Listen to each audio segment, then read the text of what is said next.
You were taught to explain yourself, to fight for your side of the story, to prove your worth.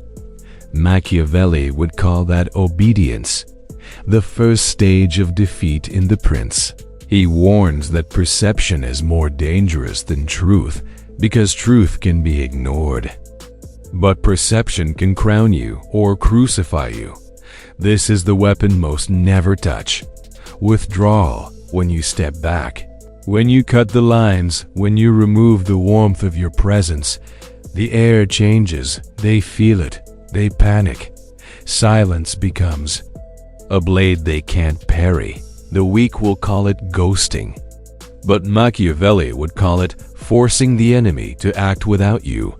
And the moment you stop feeding their hunger, they're left to starve on their own reflection. This is the art of detachment, not for peace, but for power. They will not tell you when they stop seeing you. They will not announce the moment they've grown used to your presence. When the rare becomes routine, when the flame is taken for granted because it has burned too long without pause, you will only feel it in the small ways, the delayed replies, the unacknowledged efforts. The way your name no longer bends the air when spoken. Machiavelli would call this the rot of familiarity, the erosion of influence through overexposure. A ruler who is always visible becomes no ruler at all. To remain among them is to be normalized.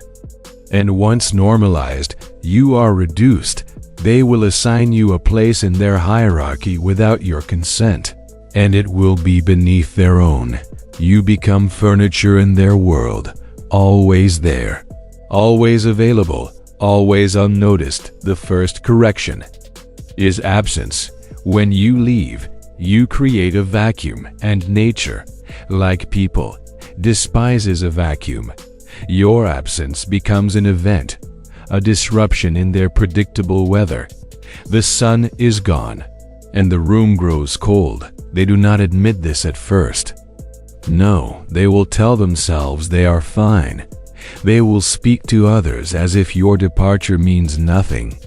But silence grows heavier with time. The space you once filled does not stay empty. It becomes a throne, and here is the cruelty. A throne cannot be ignored. It stands in the center of the room, demanding to be filled. Yet no matter who they try to put in it, the silhouette remains yours. They can mimic your voice, your presence, your role, but they cannot erase the fact that you left first. Machiavelli wrote that a prince must sometimes withdraw from his city, not in weakness, but to make his people remember that he is the reason the walls still stand. Your withdrawal is not surrender. It is a coronation performed in silence. You leave not to escape the game, but to force them to play without you, to watch them stumble without the hand that once guided them. Understand this. Absence multiplies value when you are gone. The mind replays you. It polishes your image until it gleams. Even if it once held flaws, your mistakes fade under the weight of longing. Your virtues grow taller in the memory. They forget why they took you for granted. They only remember that the room feels smaller now. Enemies feel it most sharply. An enemy who can see you, touch you, hear you, can also strike you, but an enemy who can no longer reach you must fight shadows. They swing at the air. They waste their energy on speculation, on inventing your next move, and as they imagine you, you grow larger than life in their mind. That is the kingdom of your absence, a territory ruled by your shadow, defended by the walls of mystery. Do not mistake detachment for abandonment. You do not vanish into nothingness. You reposition into the realm of the untouchable. In that place, you are not measured by daily transactions of attention. You are measured by the weight of your absence. Every unanswered message becomes a policy. Every missed meeting becomes a proclamation. You are speaking in a language they cannot respond to, the language of withdrawal to Machiavelli. Control was never about constant presence. It was about being the axis upon which others rotate. Whether or not you are standing in the room, your absence forces them to recalibrate. It bends the map, it changes the power lines, and when they finally come looking for you, and they do not come to negotiate, they come to plead. This is the reversal. You no longer stand outside their gate. They stand outside yours. Do not return too soon. Do not answer too quickly. A kingdom cannot be rebuilt in a day, and power cannot be reclaimed by rushing back into their arms. Let the throne stand empty until they understand who it belongs to. Let them learn that the price of your presence is respect, and the cost of losing it is exile, because in the kingdom of your absence, you are not forgotten. You are feared, and fear, as Machiavelli knew, lasts far longer than love principle. Withdraw not to disappear, but to rule from a distance. The crown weighs more when they cannot touch it. They expect you to speak, to defend yourself, to explain your position until you are drained, until every word you own has been surrendered into their hands for inspection. This is the trap, and most people walk straight into it, believing that if they just speak clearly enough, they will be understood. Machiavelli would have smiled at this mistake. He knew that truth is not valued for its purity, only for its usefulness, and when truth serves your opponent, your words become their weapon. Silence denies them that weapon. When you stop responding, the balance shifts in the absence of your voice. They are forced to fill the space themselves. They imagine what you are thinking. They write entire speeches for you in their heads, and in doing so, they project their own fears, their own guilt, their own insecurities onto you. This is why silence is sharper than any retort, because the wounds it inflicts are self-inflicted. You hand them nothing, and they cut themselves open trying to guess what you hold. To Machiavelli, this was not passivity. It was siege warfare. In war, you do not always rush the walls. Sometimes you surround the city and wait, cutting off supplies, letting the hunger and fear do the work for you. Silence works the same way. Every unanswered message is a blockade. Every pause in the conversation is another soldier stationed at their gate. They will try to break you. They will provoke you with insults, with lies, with desperate bids for attention, not because they care about your truth, but because they cannot stand not having it. They need your reaction to confirm their power over you. When you give them nothing, they lose their compass, and in that confusion, they reveal themselves. Watch closely. The one who mocks your silence today will beg for your words tomorrow. Silence also has another property. It distorts time. A minute of silence in a heated exchange feels like an hour. A day feels like a week. A week feels like exile. They begin to overestimate the meaning of your absence, seeing strategy where there is only stillness. This is the real power. They begin fighting shadows, and shadows always win, because they cannot be struck. Machiavelli believed that he who is slow to speak is slow to fall. Words can be twisted. Actions can be misread, but silence cannot be misquoted. It is pure ambiguity, and ambiguity is power, because it forces others to reveal more than you. Do not confuse this with retreat. Retreat implies fear. Silence is control.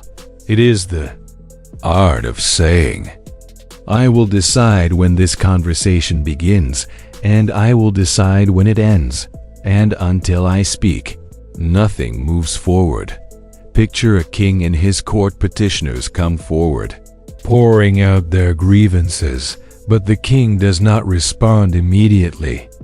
He lets them sweat under the weight of his gaze in that waiting. They bargain against themselves, adjusting their tone, offering more, apologizing for less. The king says little, and in saying little, he says everything. When you master silence, you stop being predictable. Predictability is the enemy of influence. If they know you will answer every message, they know exactly how to reach you. If they know you will explain yourself every time you are misunderstood, they can control your time and emotions. But when you remove that certainty, they must account for you like a hidden blade, unseen, but never forgotten. And here lies the cruelty of silence. It mirrors their own conscience back to them. The more they search for your answer, the louder their own thoughts become. Guilt grows in the absence of distraction. Regret multiplies when there is no noise to drown it out. Even the arrogant begin to wonder if they have gone too far. They will not admit it to you, but they will feel it. Machiavelli would call this ruling without ruling. The less you do, the more they must do to interpret you, and the more they interpret you, the more they reveal what they fear most. There will be moments when the urge to speak becomes unbearable, when your pride demands a rebuttal, when your anger demands the key. Final word. These are the moments you must remember. The sharpest blade is not the one that strikes first. It is the one that waits until the enemy runs into it by saying nothing. You are not losing. You are sharpening. You are letting them bleed themselves dry against the edge of your absence, and when they are weak enough, when they have destroyed their own position through overreach and paranoia, then, and only then, do you decide whether they deserve your words at all. Principle. Words can be disarmed. Silence cannot. To hold your tongue is to hold the high ground, forcing the world to speak on your terms or not at all. They liked you best when you were wearing it, the agreeable smile, the measured tone, the willingness to bend yourself into the shape they found most comfortable. They didn't call it a mask, they called it your personality. But it wasn't. It was the role you were assigned. And you wore it because you thought survival depended on it. Machiavelli warned that to be loved and to be feared are never equal. The mask was the costume of the loved. It smoothed the edges, hid the shadows, and disguised the parts of you that unsettled them. It was not you they valued. It was the mask's performance. And here is the truth they will never admit. They needed that performance more than you did. The mask didn't just protect you. It protected them. It kept them from having to confront the parts of you that refused to be controlled. It made you predictable, compliant, easy to place in their hierarchy. When you detach, the first thing you discard is that mask. You stop speaking in ways that reassure them. You stop showing up in ways that validate their importance. You stop softening your expression so they can avoid the discomfort of seeing who you really are. The unmasking is not loud. It is not a declaration. It is a stillness. The same way a king removes a ceremonial robe and stands in plain armor. The crowd doesn't gasp immediately, but they notice.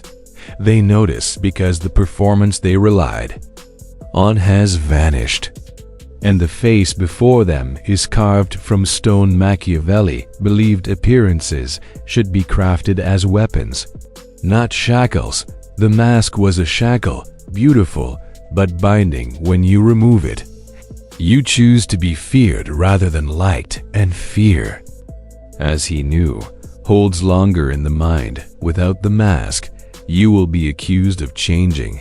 They will say you are cold. distant, arrogant in truth. You are simply visible for the first time. The smile that kept them comfortable is gone. The reflexive agreement is gone. The softening of your own will, gone. And in the absence of the mask, they must now face the weight of the person behind it. This is why detachment terrifies them. It is not the loss of your presence, but the loss of their favorite illusion. They cannot charm the mask. They cannot gild the mask. They cannot bend the mask into a shape that flatters them, and so they call you selfish. But selfishness is not refusing to play a part that drains you. Selfishness is expecting someone to live inside a mask for your benefit. The unmasking shifts the balance of power. Once they knew exactly how to handle you. They had memorized the lines of your performance now. Every interaction is unpredictable. Every word you speak carries the risk of being your truth. Unsoftened, that is dangerous to them, because truth, unbound by the need for approval, can topple entire dynamics. To Machiavelli, power was not in being loved for who you pretended to be. It was in being respected. Even if they feared who you really were, the mask could earn affection, but affection fades. Fear, when tempered with control, becomes loyalty. By removing the mask, you reclaim your face. By detaching, you reclaim the script. And when you no longer act in their play, they have to rewrite the story without you, a task most people fail at. Principle: when the mask falls, the throne rises. Let them face the ruler they once hid from behind your smile. They will build the storm for you. They will bait you into the rain, drag you into the wind, and demand that you prove your strength by drowning alongside them. They will tell you that if you cared, you would enter the chaos. If you had courage, you would fight in their flood. This is the oldest trap in human conflict. The illusion that presence is proof of power. Machiavelli knew better. He wrote that a ruler must choose his battleground, not be dragged into another man's war. Some battles are not meant to be fought. They are meant to be starved of oxygen. The storm is noise. It thrives on reaction, on the fuel of your energy. Every answer you give, every defense you mount, every moment you spend inside it, feeds it. And once it has your attention, it will devour your time, your focus, your composure. You will not leave that storm victorious. You will leave soaked and diminished, even if you think you've won. The art is to stand at the edge and watch, not with fear, not with passivity, but with sovereign stillness, the kind of stillness that tells the world, I am not moved by your weather picture. A cliff above a raging sea. The waves slam against the rocks, screaming for a fight. Most rush down to the shore, desperate to prove they can survive the tide, but the wiser few remain on the high ground, letting the water spend itself against stone. That stone is detachment. It does not descend into the chaos. It waits for the storm to burn itself out. Machiavelli would call this denying the enemy their moment. Your refusal to enter the fight robs them of the spectacle they crave. They cannot parade your defeat if you never step onto their stage. They cannot use your reaction as proof of their importance if you give them none.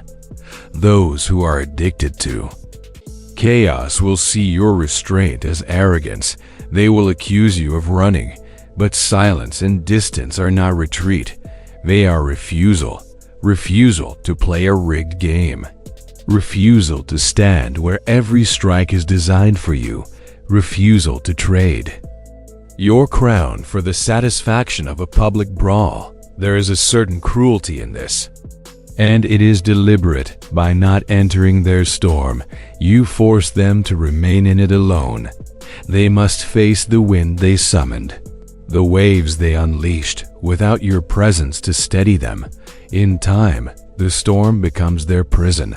The energy they once used to lure you in now turns inward, tearing at their own defenses, and when they finally emerge, exhausted, they will remember that you were never wet, you were never wind-torn, you were not theirs to pull into the flood. Machiavelli understood that wars are not always won by striking harder, but by striking at the right time, or not at all sometimes. The greatest demonstration of power is the ability to remain untouched while others exhaust themselves. The world sees who's still standing when the water recedes. There is a moment, always, when the storm builder realizes you will not come. Watch for it. It is the moment their eyes shift from defiance to doubt, the moment the noise begins to sound hollow, because it has not trapped you. In that instant, you have won, not by force, but by outlasting their fury. Do not mistake patience for weakness. The lion does not leap at every movement in the grass. The king does not march at every rumor of rebellion. They wait until the enemy is exactly where they want them. And sometimes, that place is nowhere near the throne principle. The storm you do not enter cannot touch you. Stand above it and let it die without you. Power is not proved by how often you strike. It is proved by how often you could strike and choose not to. Machiavelli understood this better than anyone. He wrote that a prince should never waste his power in small displays to lash out at every insult, to answer every provocation, is to drain the well before the real siege begins. Restraint is not inaction, it is conservation. It is the art of holding the blade above the target without letting it fall. Yet when you detach, you are building a throne out of that restraint.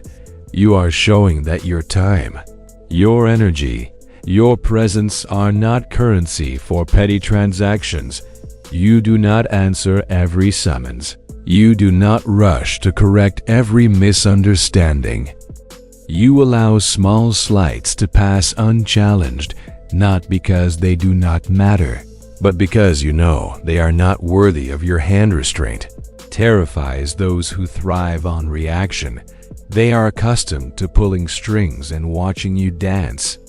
When the strings no longer move you, they begin to fear what you are saving your movement for, and that fear is more potent than any immediate retaliation. Imagine a ruler standing on a balcony above the square. Insults are hurled from below, stones are thrown, but the ruler does not descend. He does not shout.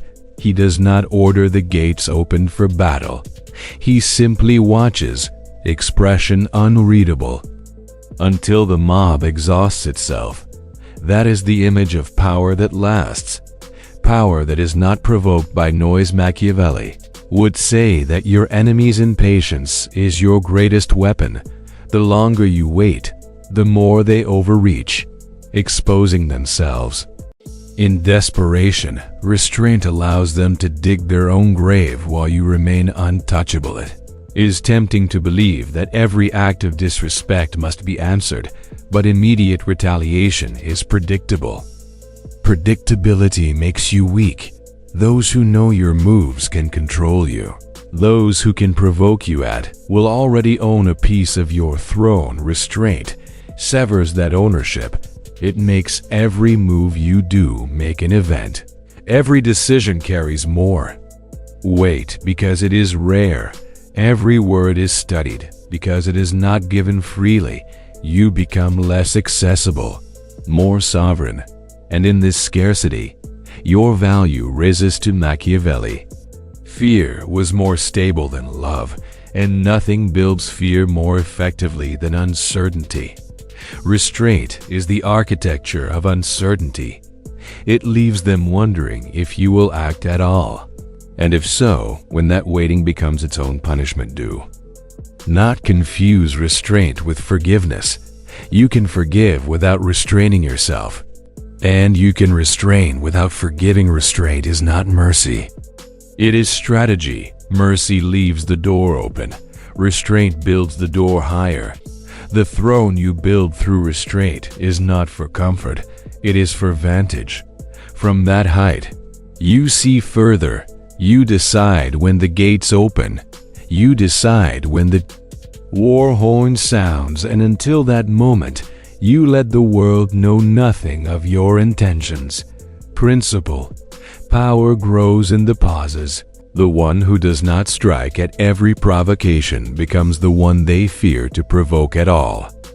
They do not build. They do not create. They do not sustain. They survive by attaching themselves to the vitality of others, to your time, your focus, your emotional energy. They feed not on your kindness, but on your reactions. Machiavelli would not have called them friends, allies, or lovers. He would have called them liabilities. And liabilities, he believed, must be contained or removed. The parasite does not announce itself as a parasite. It arrives under the guise of connection. It flatters. It bonds. It learns your patterns. It discovers which buttons to press, which words to speak, which crises to invent, so that you will always respond. And every response, no matter how small, is another meal when you detach. You cut the supply line. You stop feeding them what they cannot produce for themselves. You refuse to be the ever-available source of validation, outrage, comfort, or attention. You do not explain the cutoff, because an explanation is just another nutrient for them to consume. Machiavelli wrote that a prince must learn how to be not good when necessity demands it. This is that necessity. It will feel cruel at first. They will make sure it does. The parasite will rage, plead, accuse, or play the victim, whatever it takes to make you reconnect. Their survival depends on it. Understand their pattern. First comes the shock. They cannot believe you have stopped responding. They will try to re-establish the old rhythm with harmless messages, casual reach-outs. Then comes the anger, accusations of betrayal, twisting history to paint themselves as the wounded party next. The bargaining, sudden generosity, apologies, or promises to change, all designed to lure you back into the cycle.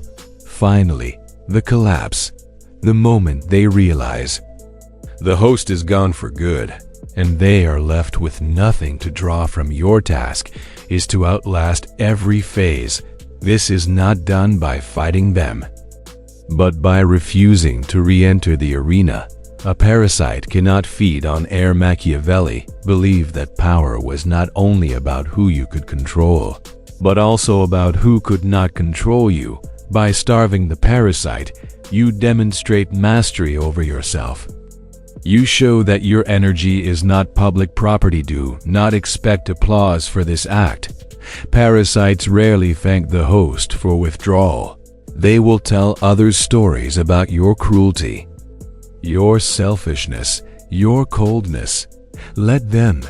Every word they speak in your absence is an admission that they cannot let you go. Every attempt to poison your name is proof that they still revolve around you. Detachment here is not just protection. It is a quiet execution. You are removing their access to your life without a confrontation they can twist into drama. You are ending the contract without negotiation. Think of a fortress cutting off trade to an enemy city at first. The city mocks the fortress for hiding behind its walls, but as the days pass and the granaries empty, mockery turns to desperation. Eventually, they understand that the walls were not a sign of fear, but of control. You own the gate. You decide who enters, and you have decided, not them. cruel elegance of this tactic is that it forces them to face themselves without you to absorb their chaos. They must live in it without you to validate their worth. They must confront the void where their self-esteem should be. This is why they will fight so hard to reconnect.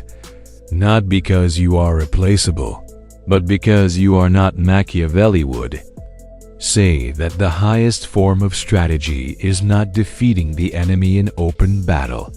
It is ensuring they can no longer fight at all.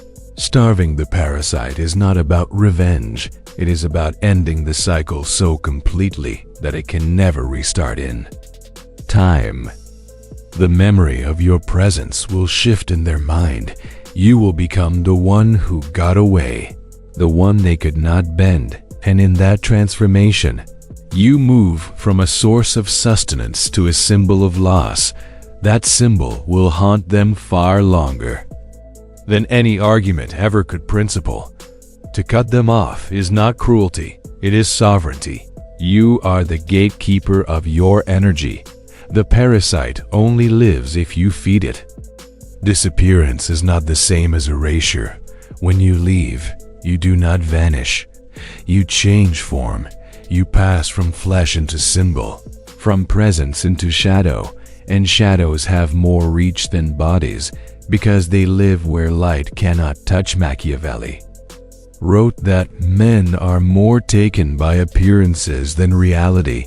Reality has limits. It can be touched, measured, argued against, but an appearance, especially one sustained in absence, is boundless. It grows in proportion to their imagination. And imagination has no ceiling when you detach. You give them nothing concrete to hold. They cannot map your movements, read your expression, or predict your reactions. You are no longer a fixed point in their landscape. You are a shifting silhouette that moves through their thoughts uninvited, surfacing at inconvenient hours, haunting quiet moments. This is the paradox. The less they see you, the more they feel you. They try to reconstruct you from memory, but memory is flawed. It exaggerates, distorts, and fills in blanks with fear. Were you always this cold? Were you planning your exit for months? Are you watching them now? Every answer they invent serves you more than the truth ever could. Your shadow works without your effort. It appears in rooms you are not in. It speaks in voices you did not use. It becomes the subject of conversations you will never hear, and the more they try to dismiss you, the more they prove they cannot. Machiavelli would call this ruling without the crown in sight. The sovereign who is absent from court is still obeyed if his name carries weight, and weight is built in two ways: through decisive action when present, and through disciplined silence when gone. The shadow is not born in a day, it is cultivated. It requires that you resist the urge to break absence with small gestures. No checking in, no cryptic posts, no subtle hints. A shadow must be uninterrupted to grow. Any glimpse of you reduces the legend back to a person in this role. You are no longer fighting for attention. You are allowing attention to fight for you. They will compete to interpret your motives, to claim understanding of your silence, to position themselves as the one who knows you best, and all the while, you remain untouchable because you exist in the realm of speculation. The shadow also grants you an advantage over enemies. They cannot strike what they cannot see, and in the absence of a visible target, they will aim blindly, wasting energy, revealing their own insecurities to the world. Each misguided strike they make in public confirms your position as the one beyond reach. To Machiavelli, fear was not simply about punishment, it was about uncertainty. The shadow embodies uncertainty. It whispers that you could return at any moment, that you could be watching from anywhere. that you could strike when they least expect it. This possibility chains them more tightly than any physical hold could in time. Your absence becomes part of their daily weather. You are the cloud on the horizon that may or may not bring the storm. You are the cold draft in a sealed room, the unexplained creak in the floorboards. You are nowhere, and therefore you are everywhere. This is the final form of detachment. Not simply leaving, but becoming an influence they cannot expel, an uninvited guest in their mind, a shadow they learn to live with. Even as they resented principle, leave in body, remain in mind. In absence, you are no longer a person to them. You are the shadow that shapes their world. Detachment is not the end of the story. It is the point where the story stops being written by them and starts being authored by you. You have not vanished. You have repositioned. You have stepped out of their reach, out of their routine, out of the easy access that made them forget your worth. In doing so, you have done what Machiavelli advised every ruler to do. Take the high ground, control the terrain, and let the enemy tire themselves in the valley below. They will call you cold. They will call you cruel. But cruelty is in the eye of the one who has lost their supply. To you, this is not cruelty. It is calibration. It is the resetting of terms. You are not coming back to the same place you left. That place no longer exists in your absence. They have been forced to confront themselves, to live without the comfort of your presence, to measure their days without the rhythm of your responses. And now, you decide if they ever regain access. Not them. You, Machiavelli would remind you. Men sooner forget the death of their father than the loss of their inheritance. Your presence was their inheritance. You have taken it away, and they will not forget. Let them wonder. Let them guess. Let them rewrite history to make sense of your absence. You owe them no clarification. The game now is not to return, but to remain above the board, where they cannot move you. Withdraw, reframe, rule from the shadows, and when they speak your name, let it taste of both fear and respect. Principle. Control is not what you hold in your hands. It is what they feel in your absence.